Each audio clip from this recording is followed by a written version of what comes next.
Good morning, good morning, good morning, everybody. And boop, there they are. Awesome. How are you all doing? Did you have yourself a good weekend? It was a busy one. It was a busy one for us. I'm sure it was a busy one for many people.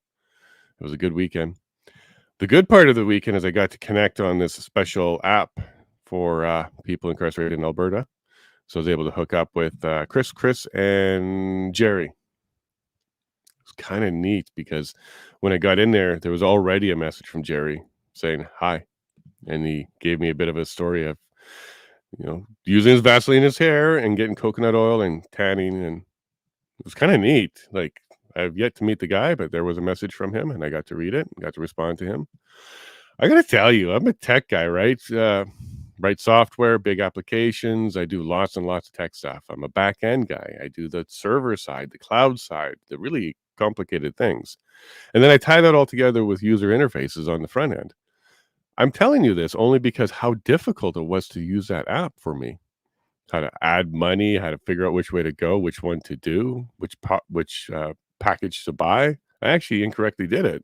I ended up putting money in the men's accounts, which I'm fine with, but I was not able to chat with them after that. I'm saying this because is that intentional? Is that intentional to make it a little bit complicated, make it a little bit difficult to contact people? I don't know. But as a user interface designer, someone that makes user experiences, I can tell you it could be way easier. Way easier. You could like tap to add money and then you could be done. No, I had to know where they are, their numbers. I had to get it all right. I had to put the right package. There's a whole bunch of them. They're not clearly labeled. I don't know. They didn't seem to have put a good effort into that user interface. Just going to put it out there. I think you guys can do a little bit better. Did you guys happen to be in Drayton Valley? I know some of you viewers were because I got to meet you. I got to meet some of you in Drayton Valley at the Community Freedom Rally. First, to the organizers of that, thank you so much for having me. I really appreciate that. Heard about it on Thursday, started reaching out on Friday, and by Saturday morning, we got a response from them, and they said, come on, let's get you on that stage. So I did. It's my first speech. So, give me some slack. I got the audio. It wasn't the best. The video wasn't the best. But it was a speech from the heart about the men. So if you get a chance, go check it out. It's on Twitter, Rumble, YouTube. If you're on YouTube, there's a little piece that's kind of muted because that would take me off of YouTube. So if you want the entire speech, go to Rumble or Twitter. Facebook has it as well. But that was quite the honor. And there were several speakers. Dr. Mackay was one of them.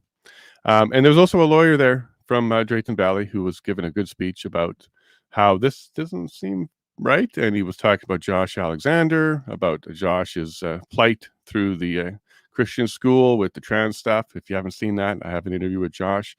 And we got into that in a couple hours talking about how this 17-year-old kid, 16 at the time, was kicked out of school, Catholic school, because he didn't agree with the trans ideology. So it was a really good speech. Good people there. Nice crowd. So look, there's support growing for this gentleman, and that's good to see. I'm really, really pleased to see that. Jacqueline says it was a beautiful speech. Thank you, Jacqueline. I'm going to practice more, Jacqueline. I got to learn when to put some of those pauses in and let the crowd, applaud if there's a certain part that they want to applaud. I got to work on how to do those speeches. But for my first run, not bad. Hey, Peter. And is Clay in there too? There we go. The day is complete. We got Clay and Peter. Good morning, Clay. Good morning, Peter. Good morning, chat. And I'm sure there's a few more, new faces in there. Dude, you made one beautiful speech, says Peter. Thank you, Peter. I appreciate that. I don't think it's difficult to speak about this subject when you speak from the heart. Granny taught me that. Donald taught me that. Danielle is there as well. So I was really just representing the whole team. So I appreciate that. Good morning, everyone. I watched your live speech that you did in Drayton Valley. It was very good. And they also did Tony's prayer, which it's yeah, Molly. So at the end, they did the prayer, but at the beginning, I offered it to them. I said, look, Tony has a prayer. Do you guys want to do anything with that? I can give it at the end of mine. And then the young lady said, I could close with that. I said, it's perfect. Let's close with that. Sent it off to her and away they go. Missed my morning coffee with you, Jay. Sorry, Clay. It's been busy around here. But on that note, I'm going to bring Donald in. Good morning, Donald. Good morning. Good morning, Granny. Let's see if we have audio. Yeah, we may or may not. My friend's computer, I can't get it working. So good morning, everyone. Not that bad. It's not that bad right now. Oh, okay. Right. Okay. We'll make it do. We'll make it do. Thank you, Granny. And good morning, Danielle. And I love that. Morning. You got to fundraise with that thing. You got to give me a copy of that. I like that package. We'll just call it Lysick Land because that's where yeah, Lysick Land. That's where we want to be. Carbert Land too. Yeah. What was that last one? Carbert Land too. Oh, I heard Carbert it with a loves the P. mountains too. I heard it with a P. That's why I asked you to repeat. Yeah. Good morning. Good morning. How you doing, Danielle? Good. Yeah. For 6 a.m. It's not a Monday. It wouldn't be you if you didn't mention that for sure. Excuse me. So I tried to get a lawyer today, guys. As you know, you met one of them on Friday. And he came behind the scenes and he asked us some questions. We're going to leave him anonymous just so he has the ability to still decide not to come on. But he said, interesting.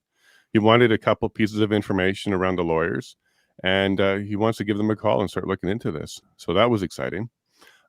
He's not joining us today, but he might be joining us in the near future. So that would be cool. And how was your weekend, Donald? I noticed that there was an article that came out. Do you kind of want to tell us about that? Sure, yes. Frank Serpico, hang on. Yeah, we got to clear ourselves in the morning. That's right. Need more coffee.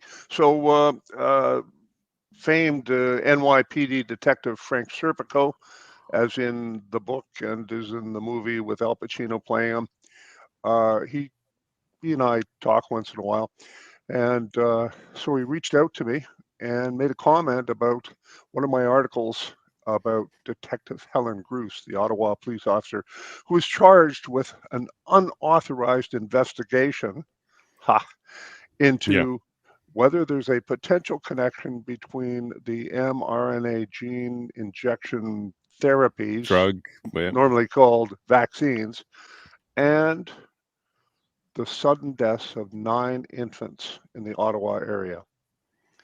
And to be clear to YouTube, you're not saying that happened for YouTube's sake. You're saying charged. No, I'm not, and I didn't say that. I said the potential connection. Great. She wanted to know if there was a potential connection, or there could be, between these COVID vaccines and sudden infant death. Now, since that time, we know there's a connection. Who says so? The CDC and their VAERS, and we now know that instead of staying in the arm where as the big pharma manufacturers told us it would, it's now showing up in breast milk. So we're running a large, uncontrolled experiment on mothers and babies with this stuff. And don't believe me, it's all there online. Anyway, her investigation was shut down by her superiors, and it hasn't restarted. And I'll be writing a big article about that. I think there's a potential for some lawsuits from the parents. It's an incredible story. But anyway, Frank Serpico reached out, and he basically, hang on, let me find it so I don't misquote him. All right. Now, this is exciting to us and for the Coutts men, because this shows the press, this shows the police, this shows corruption on a couple levels. Oh, yes. Yeah. And the other thing that's exciting about this is my work covering that case of Detective Helen Gruce is now approaching 1.5 million visitors. Wonderful work, Daniel. I know. And that's the population of Ottawa itself. I mean, come on, I'm a guy in his basement with a guitar collection, so here we are. So anyway, he said, of the cover-up that's going on, because the Ottawa police are engaged in a cover-up, and at my website, donaldbest.ca, you'll see the article, famed NYPD detective Frank Serpico slams Ottawa police cover-up in Gruce case. And this is what he says: incompetence or criminality will go to any length not to be exposed, even at the cost of innocent infant lives. So in other words, they shut down this investigation. And we now know that Detective Gruce was 100% right. There is a connection, according, once again, don't believe me, maybe CDC? believe the Center for Disease Control. I don't know, somebody like that. That's what they say. babies have actually been injured and killed by breastfeeding from a vaccinated mother. Wow. Right. So Well, his point is, Frank's point is, they've shut down this investigation, and that's at the expense of potentially innocent infant lives. Yep. So that's what he said. And so he's really crossed the line now from being an observer. I mean, look, he's like me. He's a professional, and he takes in all the evidence, and he tries to stay neutral, as any police officer or detective would. Mm-hmm. But with this case now, he has crossed that line to being a staunch critic of the police, as I am, for Wow. shutting down this investigation and for engaging in a cover-up, which the Ottawa police are, and I state that quite clearly and give my reasons in the article. So very exciting that a man of such esteem, and he's Medal of Honor winner, and the KNAP Commission in New York City into police corruption. Wow. That came about because he stood up and he said, no, I'm not taking bribes. And eventually he was set up and he was shot. Could have died. He got shot in the face. So Oh my good. there we go. That's Yeah, and this is very well connected to us because it's the Ottawa Police Services who also did the clearing and the security during the convoy. So if we're finding out that the OPS themselves directly have a corruption problem, which lots of people suspected, especially during the convoy, this is going to expose all of that as well. We might get some names. We might find out who was involved with the convoy decisions as well. But if there's corruption in the police force, Donald, in your experience, is it a one-time only thing? Or is there sometimes more than that? okay. There's different levels of corruption. Most corruption comes about because decent people who are otherwise decent and uncorrupt in whatever job they're in, they're a surgeon, they're a lawyer, they're a journalist, they're a cop. They don't want trouble. They say nothing. They look the other way. They pretend they don't see it. And that empowers the 1%, the totally corrupt 1% in any profession. It's also about power, and many people don't care about the rule of law. They will trash the rule of law if it means they can get a promotion or something for themselves. So that's the problem we have with the police. We also have another problem with the police that people hate it when I say it, and that's this. I've traveled all around the world. I've lived in many countries. People are absolutely surprised when I say today, for instance, that in India, it's acceptable and normal for the police to beat a confession from a suspect. That's the way it's done. What's the matter with that? That's just their society. As long as they Them's confess, the right? rules. Them's the rules, okay? But when people come over here, they need time to adjust to our life, our rules.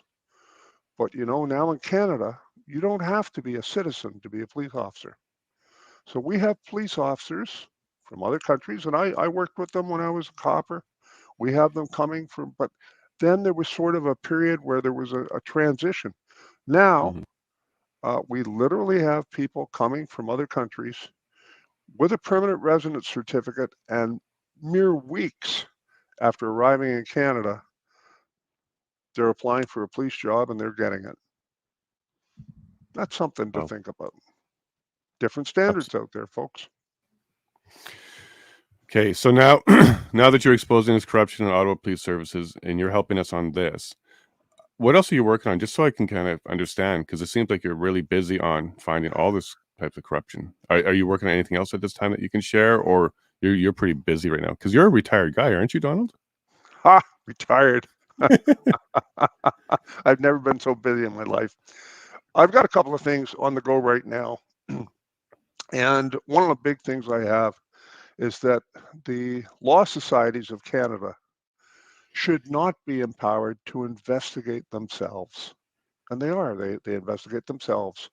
Now, we know how bad that is on the police force, and we've made different arrangements for very serious offenses. When people get hurt, when there's a sexual assault allegation, now it goes to the Special Investigations Unit, and they are set up to be independent, because you just can't have it right now, as we do in the legal profession, where the lawyers investigate the same people they went to school with, the same people they have lunch with, the same people they work with in the courts and see every day, the same people they went to law school with, and you just shouldn't have that. And it puts a level of corruption throughout the system that really undermines the public trust. Right. And I want to remind everybody, this is also the same place where all our judges come from. Oh, absolutely. And you know, there again, now look, we'd love to see some big changes. I'd love to see, like in Italy, for instance, not sure if it's still the case, but the judges don't come from the lawyers. In some cases, they have a separate path, a separate career path. I think that's good. I don't think we can implement that here anytime soon, but the one thing that we can do as citizens is to demand that independent agencies are created to investigate serious complaints against lawyers.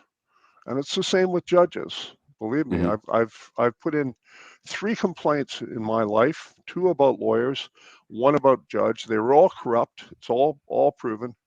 And then every time they walk. They walk. Why? Because the system comes together to protect, well, the club. And as George Carlin used to say, and you ain't in it. Absolutely. It's a club. That's right. So that's you're going to see more of that from me, and you're going to see, along with some other people who think similarly across Canada, you're going to see an effort to ramp that up, to ramp that program up. And let's see if we can achieve that, because if we can achieve just that, we will go a long way to cleaning up, well, what the Toronto Star said a few years ago was broken trust. The Toronto Star documented in Ontario hundreds of cases where lawyers committed crimes against their own clients, and the Law Society covered it up. Time to put a stop to that nonsense. 100%, 100%. And as Mark Twain said, I wouldn't want to be a member of any. So maybe clubs aren't the place to be, because he recognizes that being in a club may not be a good place for you either. Danielle, so here's one thing that I did over the weekend. I started reaching out, and I'm trying to get Viva Fry. I'm trying to get Ian Runkle of the Bailey, Ian Runkle there. I'm trying to get him to come on, because Ian's in Alberta, so he really should be talking about this. So I'm trying to reach out to him. But somebody reached out to me and said, hey, look, there's a media ban, and the only reason Newsweek was able to write that article is because independent journalists and social media. But they're saying it in such a derogatory way that it was meant to be. There's a dog. It was meant to be not taken in a positive light. But my response to this is, I'm sorry, what? Like, if there are sources for information, why can't the traditional media use it as well? Like, what this point being made by this person was, they're just using that type of sources. Why not? Why can't media be using sources like you, who've been paying attention and witnessing this stuff like that? But the way this person was making it seem like this is the excuse for media. They shouldn't be covering this event because they can't get sources from official government court only. They're incorrect, as you know, that this media ban isn't really a media ban. It's an ITO ban. So what is your take on that? So even though that we're pushing this Newsweek article, we're pushing this show, we're getting the news out there that you can talk about this, there's still people out there that are protecting the media and saying, no, leave them alone. There's a ban here, but there really isn't. What's your take on that? I think that's quite clearly a play on words as well. I think that's something that kind of got shuffled around maybe in the media club just to scare people off. And I think it was interesting, since you kind of mentioned, I know we were kind of talking about things after the inquiry, and I noticed after that, that's when it got quiet. Right. And so it's interesting to me, because I was paying very close attention to what was being published in the news, obviously. So when people talk about that, there is things in articles from even a year ago, statements and things that RCMP officers said or witnesses might have claimed. There's lots out there. It's just older because it seems that I'm going to say since when did that stuff come out? About November, December. There was that big kind of push where they kind of got another release of ITOs. As it turns out, there was no official publication ban on anything because the paperwork hadn't been put through.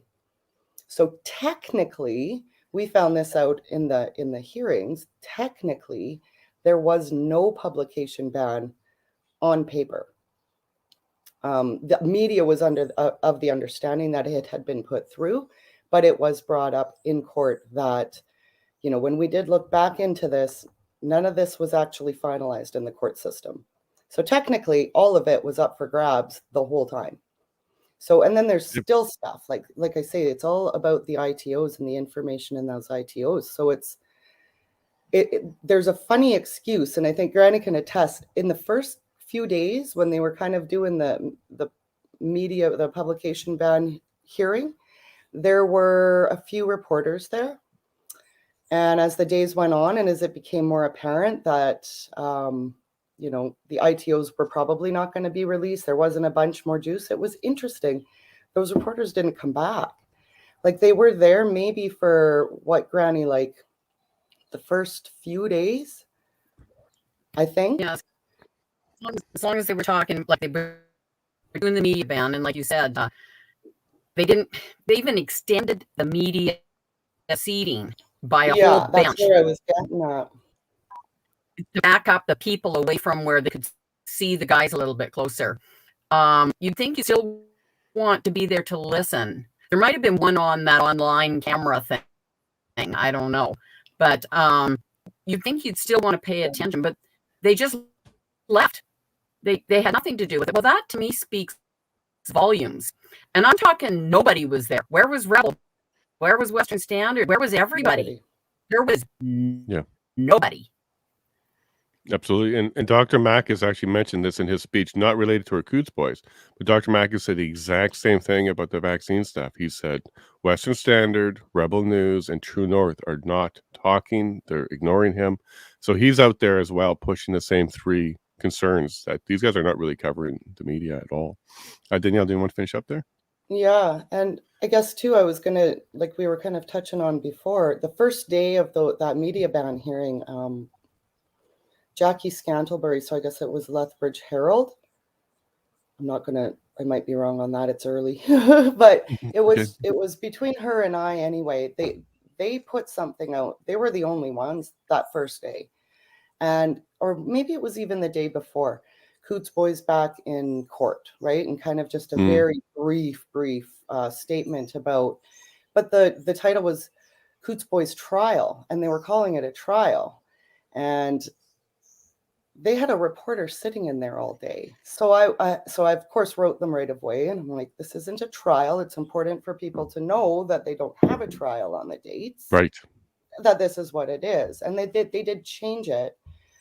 But I also was kind of going after them, and as I have in the past, because as we'll probably get into later, Tony has explosives charges on his sheet. So I've written the paper before and been like, these charges on his charge sheet show up as stayed.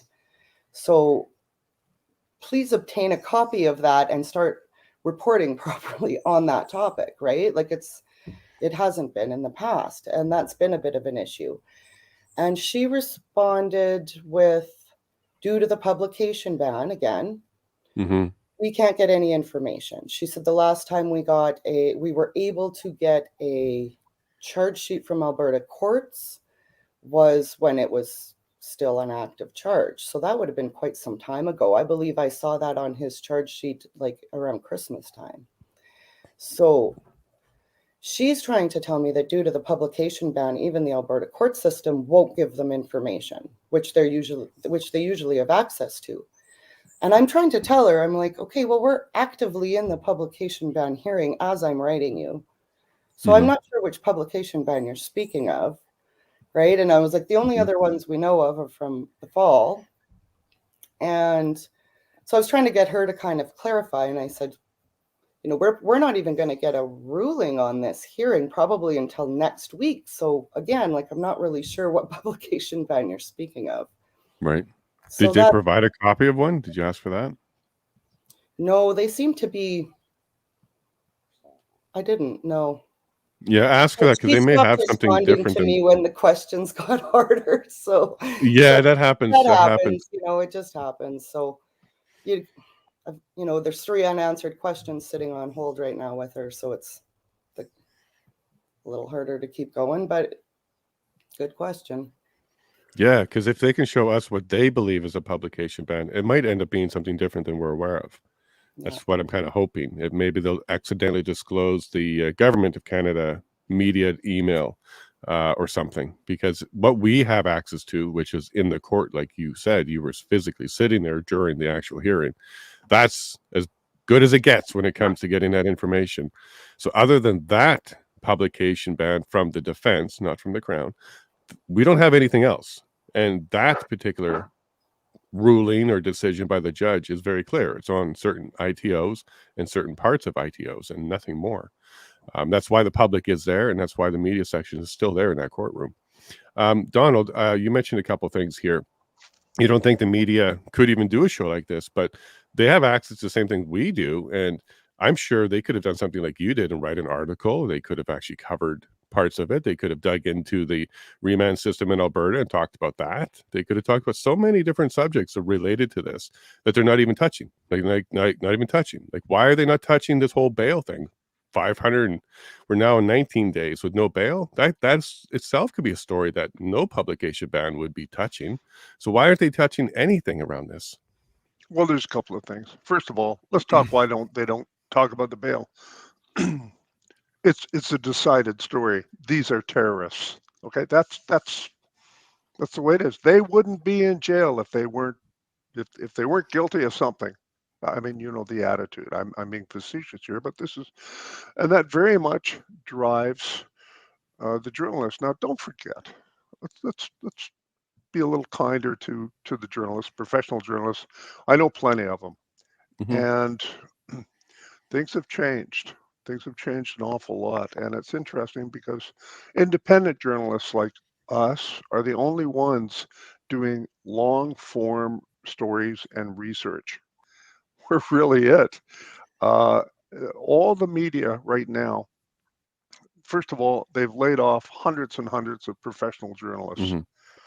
And now everybody needs a quick hit. And if it's not a quick hit, well, I'm sorry. If I have to work, if I have to think about a story, that's why, you know, if you want a journalist to cover something, you better write the story for them.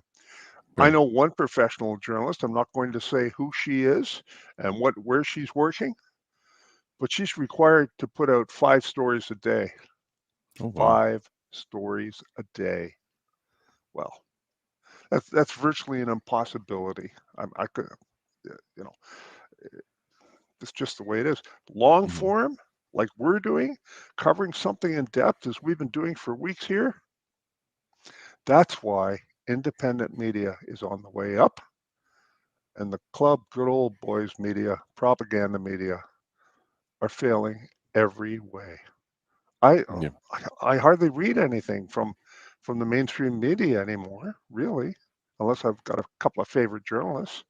When was the last time you saw a long form piece, 1,500 words, about something that took a few days to research and to write properly? You didn't see it in the mainstream media. And if you did, it was done by an independent who just shoved it into the media. Yeah. Are they covering the Ottawa police thing with you as well? Are they touching that one either? No, as a matter of fact, is there a media ban there? No, the CBC, who is our national propaganda arm, started the Gruce case because some corrupt police officers went to a reporter and provided inside information. She did a couple of quick hits on that, that reporter, and the CBC hasn't covered the story since. It's like they threw a grenade in the room and walked away. And, you know, there we go. The defense lawyer is trying to subpoena the CBC reporter for the trial in August. I don't know how that's going right now. It's one of the things I'm covering this week. But there you go. Why isn't the media covering that?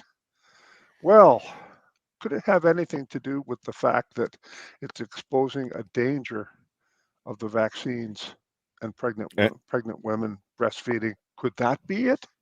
And darn the right. OPS problems too. Both of them. Darn right it is. Yep. So there you go. And which just means good things for all the independent journalists out there and for Canadians who are having the benefit of shows like this, whether we're wrong or right, whether we get everything right all the time. I think we get much more right more times than the mainstream media, because as I say, if you got to put out five articles a day, you're having a tough time researching everything to make sure it's all accurate. No, fair enough. And that's a lot of work under. So you're going to be pushing it up fast and not necessarily accurate. Granny, so as you've been getting reached out to from time to time, more recently, you've been getting a few more. So Laurelyn Tyler Thompson, you had Gord, who had you on his podcast. There's a guy named Ray in BC who's writing an article. And then, of course, the Newsweek one itself. So we're starting to get a little bit more attention, not by any alt or main state media in Canada, but we're starting to get people like us and independent Laurelyn Tyler Thompson. And we're starting to get international attention. I believe this Ray article is going into the UK as well. So that's kind of good news, but are you getting frustrated that even as we're talking about it, this is episode 16, and we're covering a whole bunch of topics that any media in Canada can cover? Are you getting more and more frustrated that they're not? And is this giving you a caution, like a pause for concern, that even when these guys come out, we're still going to be fighting this evil media machine? Well, that's the problem is what we're up against. And we know that. So I keep saying the share button is as important as money right now. We have to share. Do not think your finger has no power. Keep sharing it with everybody. And we're up against a big one. And if anything, we've educated ourselves. I know I'm more educated from what's happened. Yeah. I know all this before. So I'm sure there's millions of Canadians that need to know this. And that's what we got to keep doing. We just got to keep moving forward. The guys have hope. Even with just these few articles, it has given them hope. So keep hitting the share button. 100%. And yes, share. Because media is suppressing this is the best weapon we have. You're right, Granny. Sorry about your audio. Maybe we'll get you a Bluetooth headset or something. But you're absolutely right. This is the way that independent media can do it now. We'll share. Now, Danielle, whether you like it or not, you're technically independent media now. You're doing the job of a journalist, and you're doing it better than anyone in Canada. So you are the top media personality for this event. Hope you know that. And after this is done, let's say they're cleared, the smoke clears, and everybody's happy, and we're back to good old Alberta. Would you continue doing this kind of work? Maybe another case, maybe another matter. Would you continue doing it? You muted. I missed the question. I must have popped out of internet for a quick second there. No problem. You can email support@csis.ca about that. They'll fix that for you. I know. Yeah. The question was, after this is done, let's say everything's great, everything's cleared, the smoke clears, there's no more charges. This is a matter that's done. PMO is even gone. Let's say we've gone that far with this matter. It's all done. Did you get bit by the bug? Do you think you might continue to do these kind of things? Like Donald here in his retirement, he's busier than ever covering corruption and injustice. Did you get bit by this bug, and do you think you would continue doing this now? Oh, 100%. But that was quite a few years ago yet. So even while Donald's talking about the breastfeeding issue, that was something I've kind of a background in the human body and science that way. So I've I enjoy studying, that kind of thing. And I read the clinical trials from the Pfizer studies. And they distinctly, this is what I do for fun because I'm kind of a geek, right? So what am I going to do in the bathtub? Oh, I'll read a clinical trial. But Cool. it blew my mind right away. This was right off the bat, that in this initial clinical trial, pregnant women you had to be on birth control if you were active. And if you became pregnant, you were gone.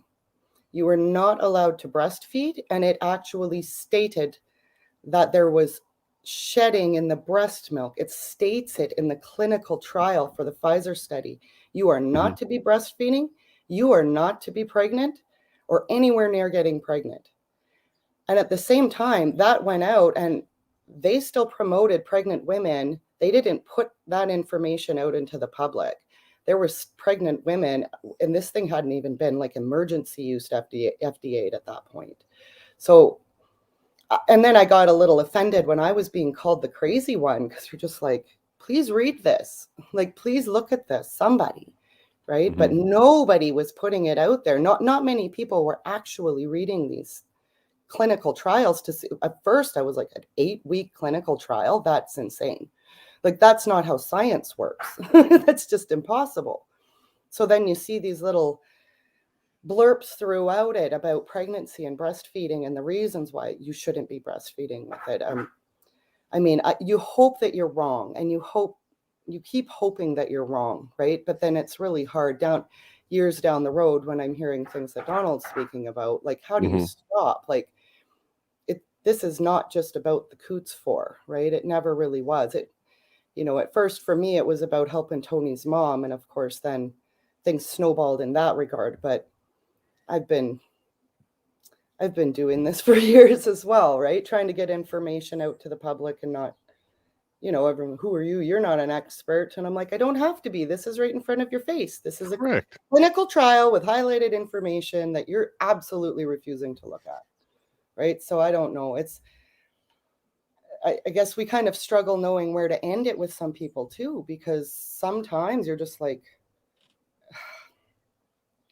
I don't know. You just can't you can't stop, right? I keep hoping that, I might have posted that clinical trial on 90 different news article threads, right? Maybe one person saw it and maybe one person decided not to do that while they were pregnant. You just don't know. So yeah, it's not just about these Coutts Four. It's not even just about the vaccines. I could go on for days about all the things that I think need to be done. It's just finding your focus, right? This has become my focus, but I kind of roll with the punches. So I think I'll just see where that ends up. I don't know. I'm kind of thinking like I feel passionate about the accountability part of it, right? And that's including the media. And it's hard to know where to focus even that, because our list is long and it's vast and who it covers. And I'm kind of hoping this is exciting, because I think the bigger you build your team, the easier that'll be, right? And that's kind of how this feels. So well, I think Eva would actually putting in the work, the easier that will be down the road, whatever that looks like. But well, I think you have a new career here, Danielle. I think you can get involved with the Eva Chippewick lawsuit for Kerry Sakamoto, because everything you just described there is the stuff they're looking for as well. And you're down south of Calgary, right? In the Lethbridge area? Yeah. Okay, well, that's where Kerry Sakamoto is. So there might be something there for you as well. We'll talk about that offline, and I'll go reach out to Eva about that. So we actually had a question I want to address quickly. And here it is from Sheila Beck. I thought the boys had to waive their rights to a preliminary hearing, and yet I've heard these proceedings being called pretrial. Can you explain? I sure can. All right, so here, if you move the picture to the right there, Padge.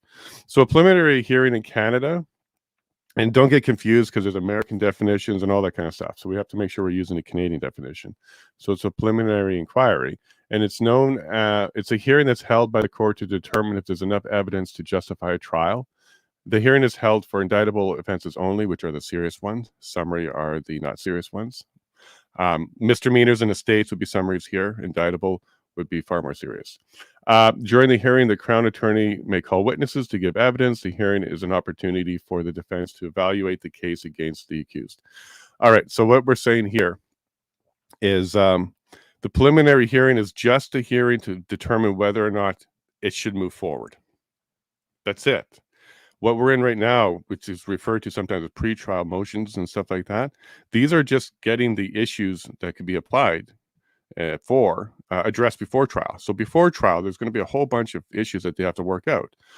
Are we going to challenge this witness? Are we going to challenge this evidence? Do we have the right evidence? Do we need more disclosure? Do we have to argue about something? Do we have to get permission from the court for something? Do we need to get an order from the court for something? These are all what the pretrial stuff is for. Because when you start the trial, ideally, you've gotten all of these issues out of the way.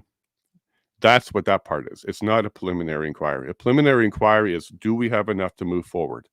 And yes, as a defense, you could waive that because you have to pay for it. It's dragging things on. You're going to be doing it for a while. The preliminary inquiry itself can take a long time. So some defendants will waive it. And why would they waive it? Well, if they believe they're innocent, why argue about all that? Let's just get to it, is one case. And second, if they're lying and providing information and you're the defense and you know that, how are you going to fight that? You're going to be burning a lot of resources right there. Sometimes the decision is made to just move forward and get to trial as fast as we can, because even in the trial, you can have motions to dismiss because there's no evidence and stuff like that. So this could be the strategy to get to freedom fastest, because I guarantee you a preliminary inquiry would have been dragged out a long, long, long time by the Crown, because that's something they can do. So to answer your question there, Sheila, it wasn't really necessary to argue the preliminary inquiry. So that's probably why it was recommended to be waived and go straight into the pretrial. And the pretrial is where you argue all the motions about the trial. So if you look at it this way, there's a preliminary inquiry. The next stage would be a pretrial. Next stage would be trial. So they're not the same thing. I hope that answered your question, Sheila. Granny or Donald, do you want to add anything to that? Just give me a nod. Oh, look, you got a headset, Granny. Well, let's try Granny. Hold on, she got a headset. Okay. Let's see if this works. Oh, it's not worked up. It's not hooked up. So you look good in the headset. Yeah, it's okay, Granny. But that's okay. What I was just saying there, that's your understanding of how the trial is going. There was the preliminary inquiry, then a pretrial, then a trial. They're not the same thing, those two. Just give me a nod if you agree. Yeah. Now you muted yourself. We'll get there. Ask Danielle about the indictment. She knows more about what happened. It started with Chris Lysick, I think. Danielle.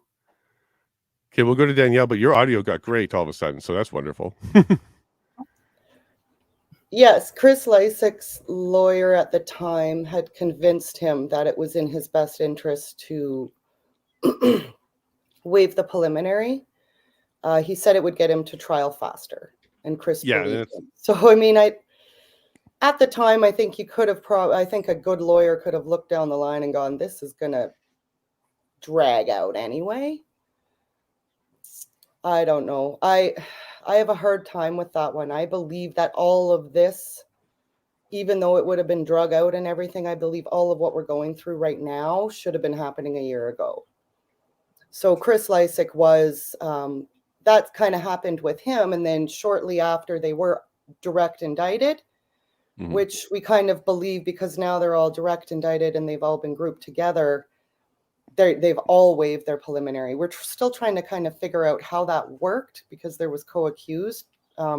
Tony and Chris were never given the option or swayed either way, as far as we know. So we kind of believe that because Chris might have made the decision and then afterwards they were all grouped together and direct indicted, that it covered all of them. Like, you can't just have a preliminary for 3 of them and not the other one, right? Correct. It's complicated because it's complicated. But looking back, like at the time, I always looked at it like, I mean, we were kind of lied to by Tony's lawyer at the time. He said, oh, it's in our best interest, we don't need to show them our hand. And I kind of get it. I get that some things would have been exposed during cross-examinations as far as how they would conduct themselves, but I still feel like that was our one opportunity we didn't know we wouldn't be in court for another year at the time, right? So it kind of got brushed aside. We were lied to a little bit about what it meant and what that might look like down the road. I mean, in hindsight, it was almost 500 days before that the Crown had to produce anything to the courts. Right. And because they kept an open investigation on the file, they were able to keep investigating and keep accumulating and keep dumping. And in the meantime, like, there was still nothing into the court system. None of this had been proven in court or examined at all. So it's frustrating to think that a preliminary might have gotten rid of a lot of the stuff that we're going through now, and these men wouldn't have had to sit in jail for an extra year waiting for some of this stuff to go through.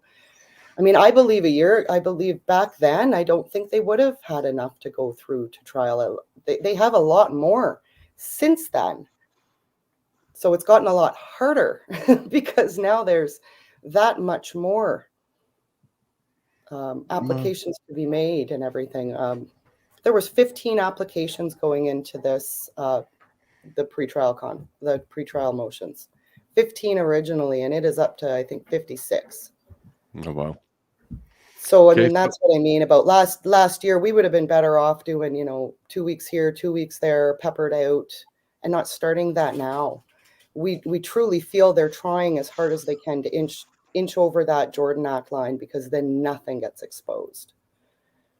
And I mean, granted, they'd get out, but it'd be in a bit of vain if everything just kind of got crossed. And the judge even pointed out at one point, when the dates of June started getting thrown around, June 2024, he's like, that's getting awfully close. I think August is their Jordan Act month. So he's like, and he pointed, that's getting awfully close. I don't want to get that close.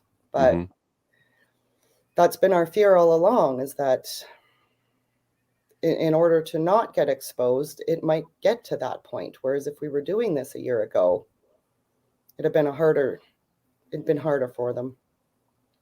Yeah, I agree. And you brought up some good points. Like, because the investigation keeps going, they're still doing their investigation, bringing in more stuff in.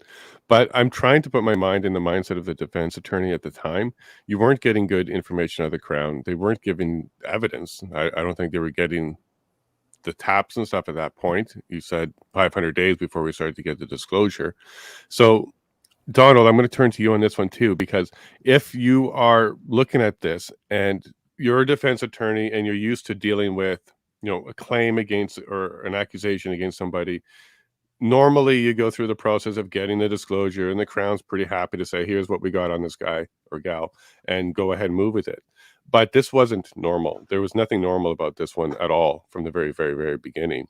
So if you're the defense attorney, you're looking at this and you're realizing quickly the narrative's already out, the picture's already out. They're already calling these guys terrorists as part of this national group, which isn't true. And you're the defense attorney looking at this going, oh my gosh. Well, the first thing they did was they put a gag on that part of the media, which is good. But I'm starting to see that maybe the risk of doing the preliminary trial was they recognize the fact that it's just going to get drawn out. They're not going to participate as they normally would, and it's kind of moot at that point, because the preliminary trial is a chance for the Crown to kind of lay it all on the table to give the judge enough to say whether or not there's enough to move forward. So are you seeing as well maybe why the defense attorney decided to skip that, or convince Lysak to skip that, and then the rest of the guys skip that? Or do you think that might have been a mistake, and maybe, like Danielle's saying, we could have had a lot more information a year ago and dealt with it a year ago? What do you think about that, Don? Okay, it all really depends on the case. And I've been on lots of defense teams where we have pushed to go to prelim just as soon as we can. And that is a couple of things. First of all, that solidifies the evidence. You get some witnesses up there. Now they can't change their evidence a year later to better suit a conviction. They're already on the record saying what happened. Look, I don't know. Hopefully the truth is going to come out in the end. I just wish it would come out sooner. Yeah. But I may have, had I been on this defense team, especially where it's a complex case. All conspiracies are complex, especially when there's political motivations, and my thoughts and my writings on that. I think I would have pushed just as soon as possible and as hard as possible to go to prelim. It makes them have to disclose. And from being on the other side, I can tell you that there's something happens. You're a copper, you do the big takedown, you've got the photos in the newspaper, you send the article to your mother. You really do. Hey, Mom, look what I did. Mm-hmm. And then all the evidence sits there for 6 months until someone says, oh, look, they're looking for disclosure. And you're like, all right.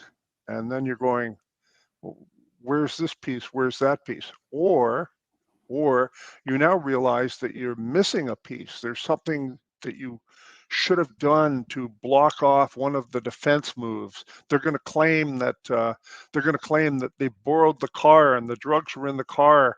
So we should have fingerprinted those packages to match them to the owner of the car, and so on and so forth.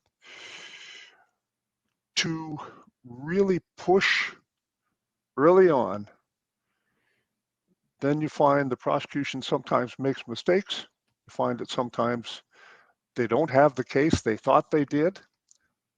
Two-edged sword. Now they can go out and correct things. Mm-hmm. But I always like to push the prosecution into supplying their disclosure and their evidence because it makes them solidify it. That's my thoughts. But I wasn't there. Somebody else looked at what happened here and made a different decision. Well, the part of that decision might have been the cooperation level of the Crown. They might have been invoking the national security secrecy card really early, and the judge may have realized that, and the defense may have realized that it's going to be very difficult to get the information out, because that would have complicated that entire decision, which wouldn't have been normal. Normally, someone with a DUI or an assault or something like that, national security is not on the table there. So that could be an inhibitor that possibly got in the way for the defense. And I even think we know now that the national security excuse is just an excuse. We know sure, that but at now. the time when all of these decisions were made. Right, but had we pushed at the time really hard, well, the judge may have I don't know. realized. And look, this is a woulda, shoulda, coulda thing. Sure, but I want to highlight the POEC might have been also part of their excuse why they were holding information. So they might have been told, look, if you want to do this preliminary thing, stick around till after the POEC, then maybe we can talk. Maybe. We also have to remember there were multiple lawyers.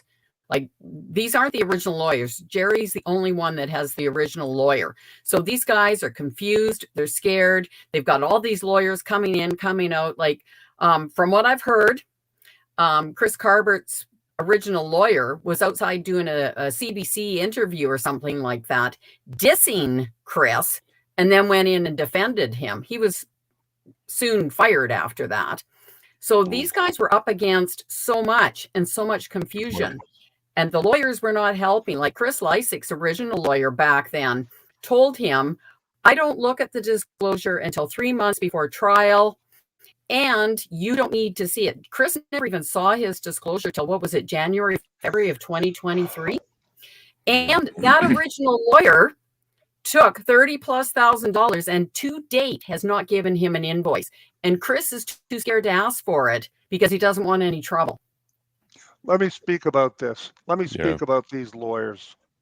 I hate lawyers like this. Now, okay, we don't know everything that happened. That's fine. But I'm speaking generally here, not about the lawyers in this case. I'm speaking generally. So many lawyers are what I'll call people who just do the function. They know that their money is made during the process. They take as much money as they can during the process. And then when it comes to trial, where the real work starts, and there's no money in trial, there really isn't, unless it's a big case. You've got to do lots of prep. There's just no money in it. The money is made during the process leading up to the trial, trying to force your client into pleading guilty, doing some deal. But when it comes to the end and they have to do a trial, they abandon their clients. It happened to me. It's happened to so many people. It's disgusting. It's corrupt, and it's endemic in the legal profession. Absolutely, and that's frustrating to watch, and I'm going to second that. I have seen that. Now, I like what you said there when you said lawyers like this. So you were identifying a class of lawyers, not all lawyers, because some lawyers Right, and are also I'm not even identifying the specific lawyers that were in this case. I don't know enough. But right. when I hear stories like this, I mean, I had a lawyer take $60,000 from me and then abandoned me a few weeks before Christmas, and I had to act for myself. Nobody else would act for me because Yep. I had recordings of corrupt lawyers, and they didn't want that. That Mhm. guy took 60 grand from me, and then he walked and abandoned me. What a crook. Absolutely. Karma will take care of him eventually. Doings, you're absolutely right. The process is the penalty is the process. You're absolutely right. That should be a t-shirt, because that's very, very true. We have a couple comments here I want to go over. So Lightbulb Moment says, can the Coutts Four take advantage of the Jordan law? If it takes years to get to court, can they get the cases missed? Yeah, Danielle just mentioned that August 2024 will be the deadline on that. And the judge has highlighted that they're getting awfully close to that deadline.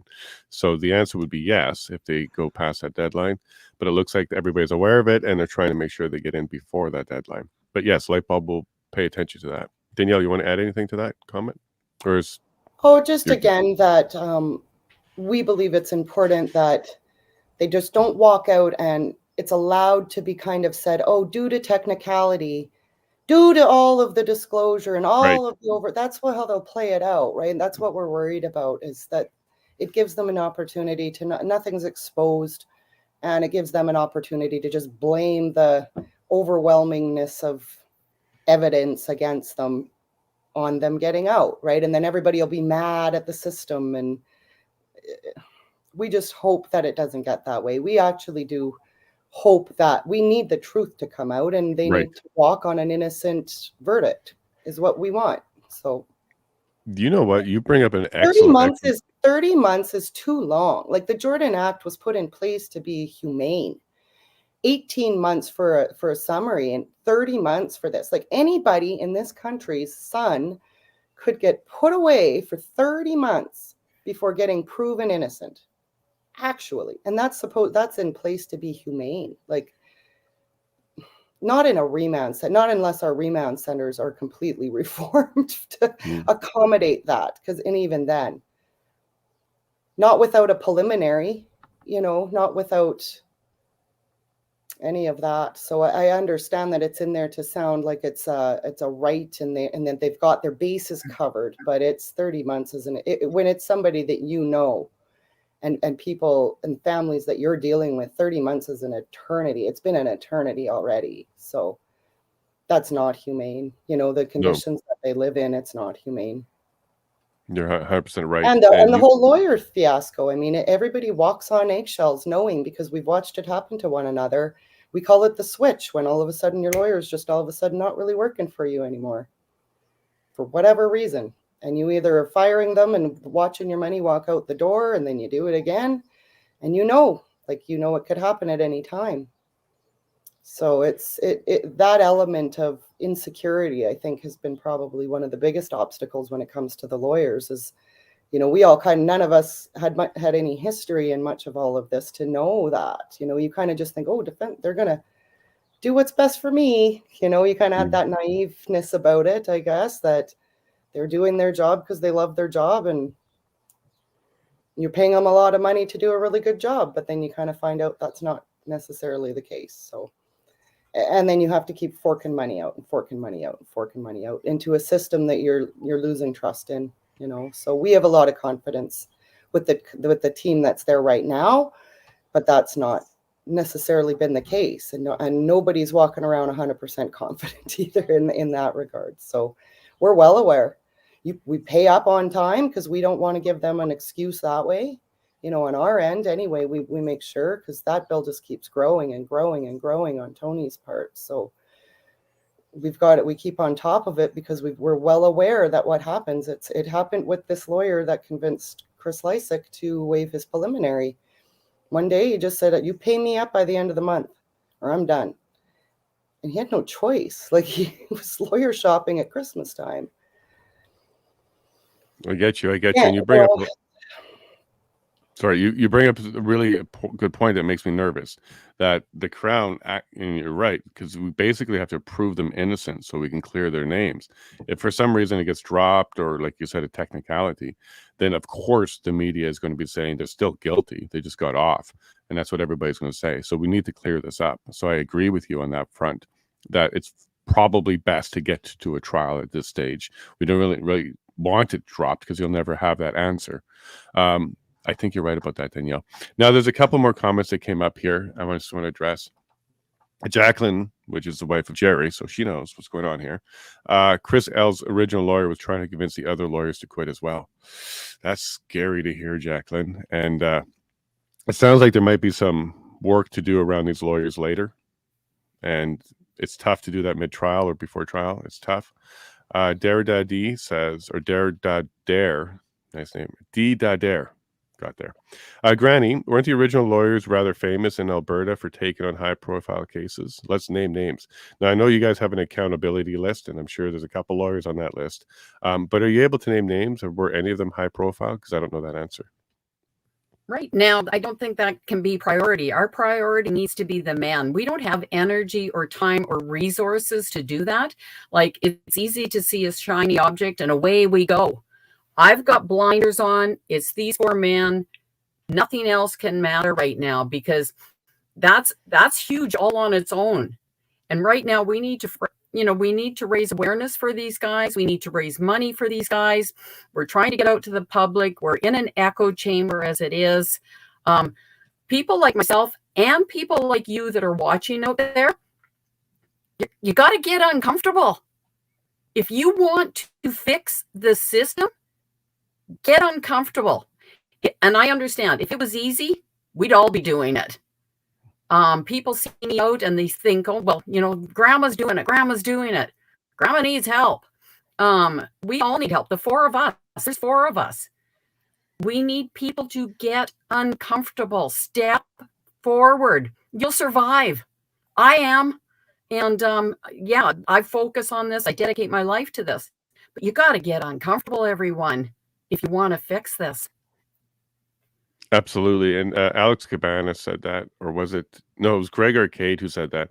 Comfort is actually a detriment to society, because you seek comfort, then you get yourself stuck in it, and then you don't move forward. So you're absolutely right, Grandma. People have to be uncomfortable. And I hear you're speaking to the Crown, you're speaking to court people, you're speaking to anybody else that has information, you're speaking to the RCMP officers that are keeping secrets. You're speaking to all of those people. Mm-hmm. It's time to get uncomfortable, possibly come forward here. We have one more question, and then we can wrap up. Danielle, so if court gets back in session July 25th, does a timer reset regarding the next round of trial timelines? No. It's on the charges, the 30-month start on the charges, Danielle? On the charges, minus any time that was delayed due to the accused, which we don't have a lot of. I think we've got a couple of weeks where one had no lawyer. Tony's transitions have been relatively quick. So we haven't really done anything, maybe a few weeks or whatever, but it has been calculated to be August. Yeah.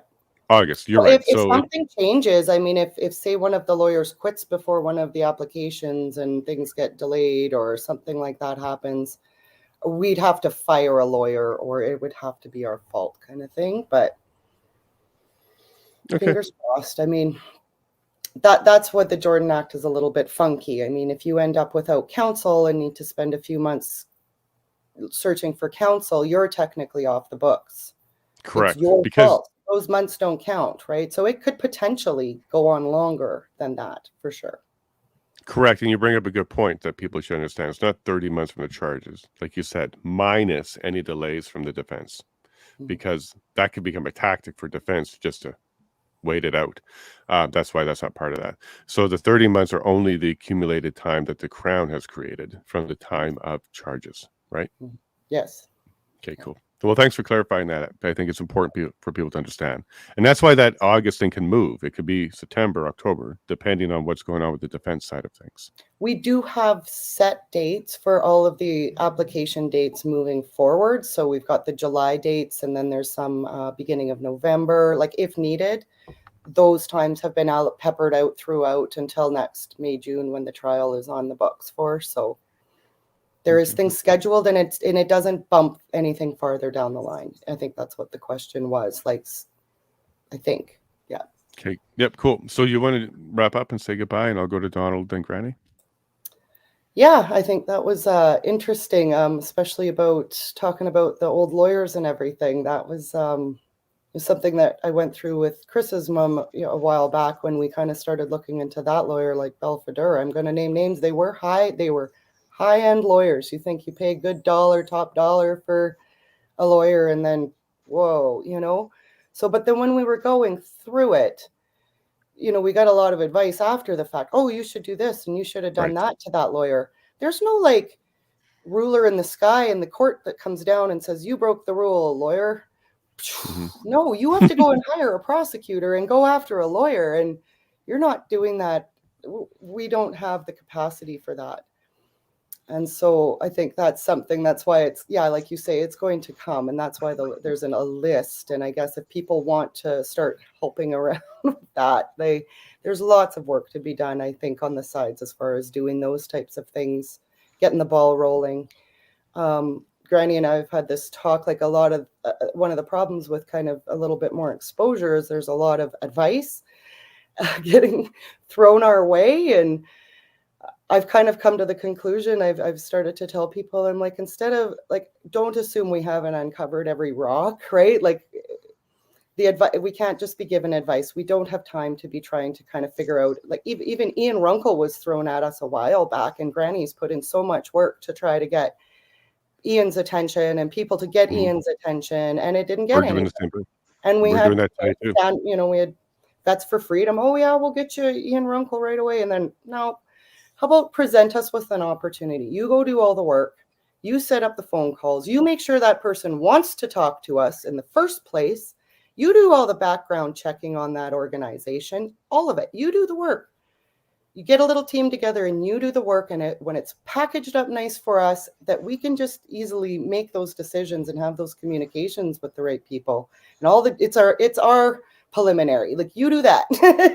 So because that's what we need, like the advice, we understand it's coming from a good place, but it's not helping either, right? So there is a lot of footwork, and if people want to kind of reach out and what do you need, like there's a lot of things that we need. So there's a lot of, we've got some Law Society complaint forms sitting over here that need to be filled out. So if people want to, anybody can fill these out. So yeah. Absolutely. Well, thank you. Whether it gets us anywhere or not, it needs to be on record that we're not happy. And if everybody's sitting at home just typing away and not writing out these forms and sending in these things, it's not on record that we tried. And the more people that are out there putting their names on paper, sending it out, paper trail to the fact that these people have been trying and that there is a voice behind it. So absolutely. And it's weird that you said that about Ian, because I reached out to him a couple months ago to be on the show unrelated to Coutts. Then I reached out to him related to Coutts. Again, no responses to any of those. And then just yesterday, I sent out a tweet asking the internet to shame him into responding. But now that I know that maybe possibly he's already aware and maybe declined this already, that could explain his silence. But we'll use the power of the internet, and we'll make our own shame room for the lunch people. If you're not responding to us, we want to know why. A no from him would be better. Opportunity. Like at least a no. An opportunity. Give us 20 minutes. Like give us 20 minutes to talk and see where your barriers are, with this, and if we can maybe, help overcome some of that. But well, look, you already got a volunteer. We actually really only want people that want it too. Like dragging lawyers along and people along that we're trying to convince all along. Maybe there's somebody else there. You're right. We want cooperation. More passionate and a little bit less reserved about it. So for sure. We can't fight every battle either, right? So Vanessa here has offered some assistance to you there, Danielle. Want help filing those complaints? Call me. I've done this before. So Vanessa, reach out to me on DM. Get your contact to me. I'll pass it on, and maybe you can assist as well. Thank you very much, Danielle. And you're very right about all of that. Donald, do you want to wrap up and say goodbye and have some final comments? I'm once again, and I'm going to say this in a very positive way, first of all, this is the second day that we've tried to get to the charges to discuss them, and we failed to do that. Why? Because there's so much material. This is such an interesting case, and look how we do a deep dive on different subjects each time we talk. This is really fantastic, and I'm really getting a lot from it personally. So we'll try and get to those charges tomorrow, or maybe not. But this is the type of journalism and long form deep diving into the different parts of an important story that only independent journalists can do. They can't do this on CBC, nor would they, but they simply can't. Yeah, and that leaves it open for us to do it. We're happy to take it on. It's too bad we have to, but we're happy to take it on. Yeah, and you're right. This is the second time we tried to do the charges. Tomorrow's going to be the guns because we have Alex Cabana joining us along with Zach Schmidt as well. Again, we got more information over the last week about the guns, who's, that kind of stuff. So we actually got a lot to go over tomorrow. Wednesday, I'm bringing back, not bringing back, I'm bringing a gentleman who wrote an article on us, on this issue. So we'll talk a bit more about media and the silence of the media on Wednesday. And then Thursday, I think, Granny, you may have somebody that we might be able to bring on, and we're talking about maybe Thursday bringing somebody else on. So Don, it looks like you're going to be Monday again before we can get to the charges. But that gives us some more time to get ready for that as well, and then address any questions and comments that have come in. Granny, do you want to go ahead and say final comments and say goodbye, and then we'll get back to work? Okay, well, I'm the granny that always makes everybody uncomfortable. So I'm going to say it. I'm going to put a call to action out there. Go to Alberta Political Prisoners page, and I'm going to start doing this again. You got to get uncomfortable, and I'm going to keep saying it. You got to push through this. If you want action, you got to do action. And you can't just watch us. Watch us and learn, but then you got to do. So I will start putting things on Alberta Political Prisoners page again. I used to, and I kind of fell off it a little bit. Start putting calls to action out there and getting you to do your part. I spoke in front of a room of 300 people here a few months ago on that political career I tried. Oh my gosh, probably the hardest thing I have ever done in my life. But I got my point across, and I got printed about the man in a paper, word for word. I accomplished what I set out to do, but I'll tell you, it was hard. I won't lie. It's probably one of the hardest things I've ever done. But I had a young man walk up to me after that 300 people, and he walked up and he shook my hand, and he says, "Thank you." He says, "Thank you for doing that." That's all I needed. I did what I set out to do, and others can do it. There's nothing special about me. I'm a 61-year-old grandma. Like, if I can do it, anybody can do this. You just got to get uncomfortable and you'll survive. So again, Alberta Political Prisoners page, you can learn how to donate. You can learn what you can do. So love everyone. I will get back out on the road having a cup of coffee with everybody. As everybody knows, I've been a bit derailed and off track, but I'll get back on there and we'll get through this together. So everybody have a great day. Thank you, Granny. And I'm going to make you a little uncomfortable right now because you just set the tone. You're not just a regular 61-year-old granny. You're way more than that, and you're special. So believe that. And I also saw you wear your plaid today. Thank you. Love it. I did notice. And then Danielle, you wanted to say something quickly there? You wanted to just add that Granny is special. She'll be uncomfortable with it, but she is special. Oh, 100%. 100%. We wouldn't be anywhere without her right now. Absolutely not. We needed that person. It was the divine timing of her and you guys got me on cloud 9, just so you know. Yeah. And Tony too, he's super excited. Oh my God, he's super excited. So yeah. Well, if we got you on cloud 9 at 6 a.m., I think that says everything, right? Doesn't it? Talk about uncomfortable and all that. Like, oh. Granny's got it right. Well, thank you very much, Danielle. Thanks for bringing that. And thank you all. Again, another excellent episode. And tomorrow is going to be very packed with information. So make sure you all show up for that one. So we'll see you all tomorrow. Stick around. We have one more item to chat about here, team. And then we'll be on with our day. Well, folks, sorry about that. We did try to get to the charges, but as Donald said, there's so much here. And what we started talking about was the media, the impact of the media, why they're not touching this. And really, it was kind of timely because I'm reaching out to Ian Runkley, as I mentioned, but also reached out to Viva Fry. And I also have Daniel, which is Viva's brother. He joined us after the episode on Friday to chat with us for a bit. And that's what Danielle was referring to. So Daniel gave us 30 minutes of his time in between meetings. He was driving. He sat and chatted with us.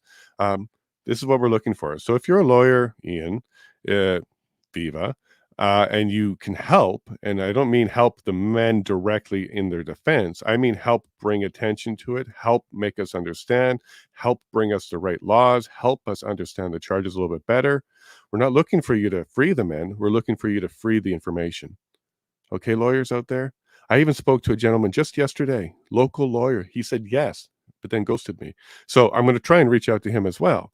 But listen, lawyers, we're not asking you to defend them. We're asking you to defend the law. Let us know what the law is. That's all we want, okay? So we're going to have gun experts tomorrow. So Alex Cabana, so Kandahar Cabana on the internet, the host of Patriot Propaganda, a wonderful gentleman. He's a vet. He's a combat engineer. He knows his weapons. He knows his strategy. He knows his psyops. He's been trained by the government over in the UK for Canada in order to do a lot of the stuff that he says he can identify and see that's going on here. So there's going to be a very good episode with Alex Cabana tomorrow. Zach Schmidt's coming back. He's going to update us on the information we got over the last week. There's been quite a bit. We have some more information about the models, what guns may or may not have been with the men, and where those guns may or may not have been. So we'll be talking about all that tomorrow. And then join me tonight at 4 p.m. I have Theo Fleury on. He's confirmed. He's very happy. He's looked at the show breakdown. We're good to go. So join me today at 4 o'clock Mountain Time, PM Mountain Time, and we'll be talking to Theo Fleury. He is aware of the Coutts Four issue. I did share some information with him, so there might be a good chunk about the Coutts Four and getting even Theo and his attention on this as well. That might be very helpful to us.